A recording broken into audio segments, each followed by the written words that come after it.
world closed. We believe that this threat is significant, and we are taking it seriously. U.S. officials afraid of another Benghazi, where 4 Americans, including the U.S. ambassador to Libya, were murdered. Nearly a year later, no one wants to repeat the same fatal mistakes. My heart is broken because he perished the way he did. The truth is irrefutable that it was a terrorist attack. Was it because of a protest, or was it because of guys out for a walk one night who decided they'd go kill some Americans? What difference at this point does it make? Was there a cover-up? And where are the killers? They're either somewhere planning their next attack, or they're somewhere hiding out. Will there be justice? I'm afraid that if these people are still in charge and making these decisions, that more of our people are going to get murdered.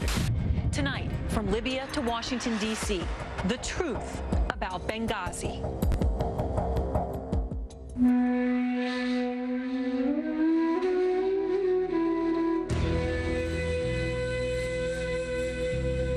Good evening, I'm Erin Burnett. Tonight, an Outfront special investigation, the truth about Benghazi.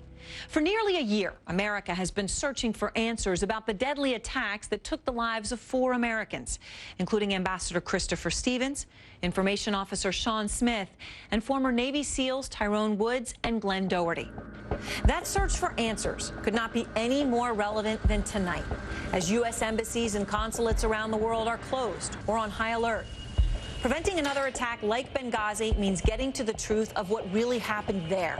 Tonight, we go with Arwa Damon back to Benghazi, where it all began, to investigate why the attacks happened and what's being done to find the killers. Plus, John King gets to the bottom of the now infamous talking points and the evolving story coming out of Washington in the days and weeks after the attacks. Did presidential politics lead to a cover-up? And what do the families of the 4 lost Americans want most? You'll hear from them directly.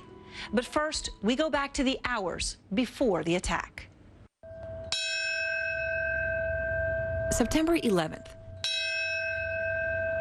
In America, a day of solemn remembrance. In 2012, a day of violence in the Middle East.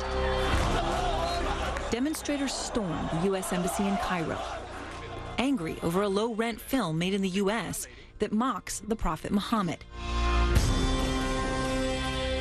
In neighboring Libya, Ambassador Christopher Stevens is in Benghazi, a city known for upheaval. Stevens knew Benghazi well. During the civil war that ousted strongman Muammar Gaddafi, he lived there. He was in at the beginning when Secretary Clinton sent him over there to talk to the rebels and find out who are these people, what are they up to, should we be supporting them? Stevens' parents were proud that he helped the rebel-led coalition set up a new government. We were concerned about him and concerned about the work and appreciative of it. My name is Chris Stevens, and I'm the new U.S. ambassador to Libya. In May 2012, Stevens was promoted to ambassador. His job? To bring stability to a hot zone. Gaddafi's weapon stockpiles had been raided, and weapons were just everywhere. So one of the things that the U.S. was interested in doing, and in particular the CIA, was collecting weapons. That mission brought Stevens to Benghazi on September 11th, when he opened a cultural center and met with officials. The ambassador, Stevens, had met with a Turkish official in the special mission compound, the consulate there in Benghazi, and everything was quiet for them. That all changed when darkness fell. At 9:42 p.m., gunfire is heard outside the Benghazi consulate. Then, a loud explosion. Within minutes, dozens of armed militia charged the main gate, setting fire to the barracks, headed straight for the ambassador's residence. By 10 p.m., Ambassador Stevens, Information Officer Sean Smith, and a security agent run to a safe room. 3 men with guns against 120 with RPGs, machine guns, grenades. They would have been no match. An alert is sent to the CIA security team at an annex about a mile away. That alert also goes to the State Department and the U.S. Embassy in Tripoli.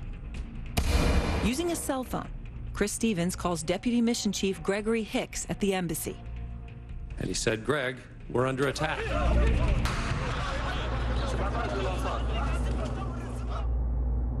A few months before the attack, Stevens briefly cut back on his morning runs after extremists posted his jogging routine online. I do know from his diary that they found he recognized that there was danger lurking in these places. Jeff Porter briefed Stevens on the security risks. The best way to characterize the security environment in Benghazi on September 10th, on September 11th, was that it was unpredictable. There was no law and order, and so while it was probably unlikely that something bad was going to happen, were something bad to happen, it was likely to be catastrophic. Stevens made repeated requests for more security. Guard booths and gates were added to the Benghazi compound as part of $100,000 in upgrades. But they still didn't have enough people. Why was manpower so lacking in Benghazi? We're essentially talking about is a CIA mission in Benghazi, whose purpose was to collect information, to collect weapons potentially, and they may have deliberately wanted to keep a low security profile. CNN's Drew Griffin reports CIA agents have taken multiple polygraph tests to prevent them from talking about the CIA mission in Benghazi. But we do know that in July, diplomatic security agent Eric Nordstrom asked to have a 16-person special support team stay on as extra security until mid-September. That request went unanswered. Around 10:30 p.m., a fortified door with heavy metal bars keeps the attackers from breaking into the safe room where Smith and Stevens are. Minutes later, the attackers set fire to the villa with diesel fuel. And literally within minutes, the smoke overwhelmed Stevens and Smith in the safe area. About the same time, 6 American security agents leave the CIA annex. Former Navy SEAL Tyrone Woods is with them. After a battle, Woods and friendly Libyan fighters regain control of the consulate and start searching for Ambassador Stevens and Sean Smith. They found Sean's body and pulled it out, but he was no longer responsive. They did not find the ambassador. Back in Washington, word spreads fast about the attack.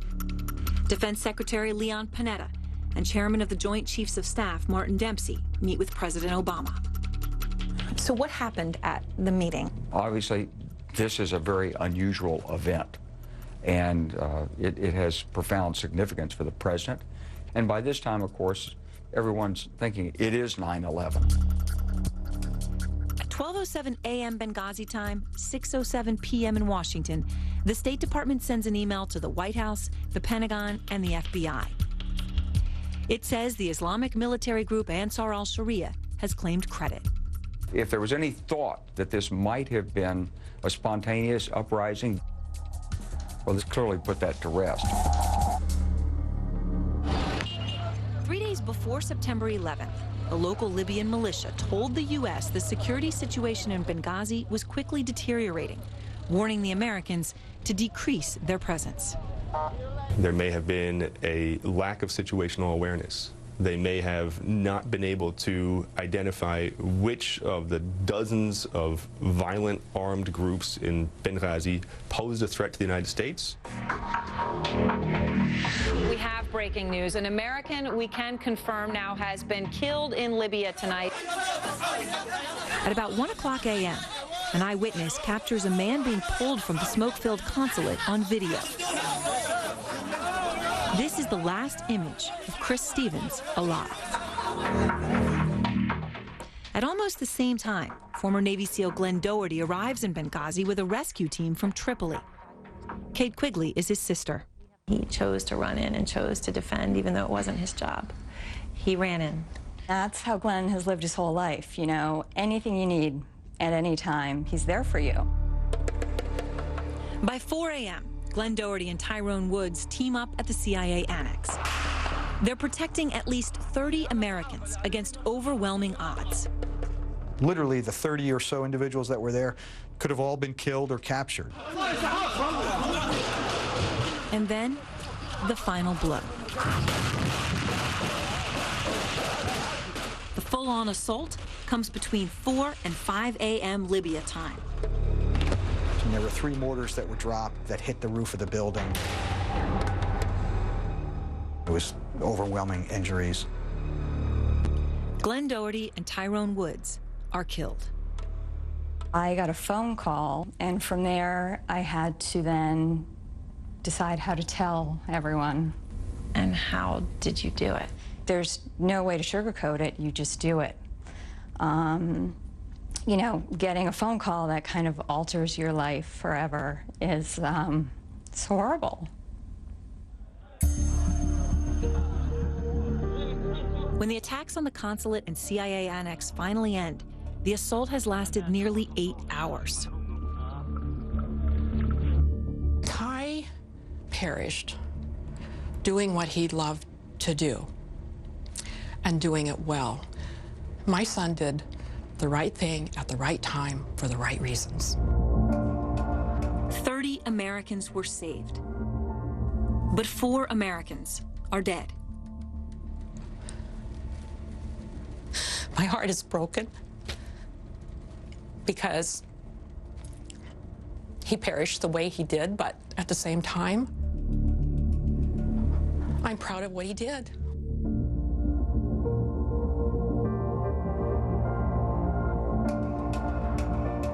The next day, the President of the United States makes a vow. We will not waver in our commitment to see that justice is done for this terrible act, and make no mistake, justice will be done. Ambassador Chris Stevens called for help within minutes after the attack. So why didn't the military get there in time?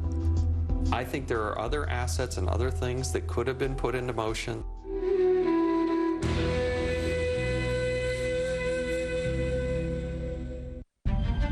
The Hoover Dam's power plant uses smart grid technology to conserve energy when it